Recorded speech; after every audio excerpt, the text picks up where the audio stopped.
আল্লাহ রাব্বুল আলামিন কুরআনুল কারীমের মধ্যে বলেন, কুল হাল ইয়াস্তাবিল্লাযীনা ইয়ালামুন ওয়াল্লাযীনা লা ইয়ালামুন।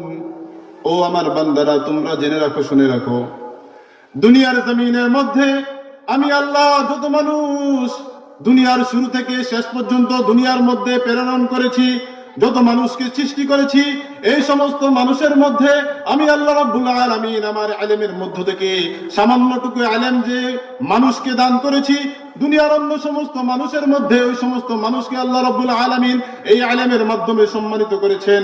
আল্লাহ তাআলা কুরআনুল কারীমের মধ্যে আয়াতের মধ্যে বলেন, কুল হাল ইয়াস্তাবিল্লাযীনা ইয়ালামুন ওয়াল্লাযীনা লা ইয়ালামুন। ও আমার বান্দারা, তোমরা কি জানো দুনিয়ার মধ্যে কারা সবচাইতে দামি? আল্লাহ রাব্বুল আলামিন কুরআনুল কারীমের অপর আয়াতের মধ্যে বলেন, ইয়ারফা'িল্লাহুল্লাযীনা আমানু মিনকুম ওয়াল্লাযীনা উতুল ইলমা দারাজাত।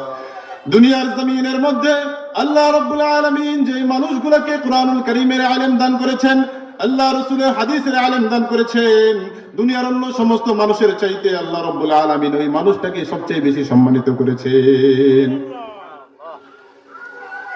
মান ইউরিদিল্লাহু খায়রান ইউফাক্কিহু ফিদ্দীন।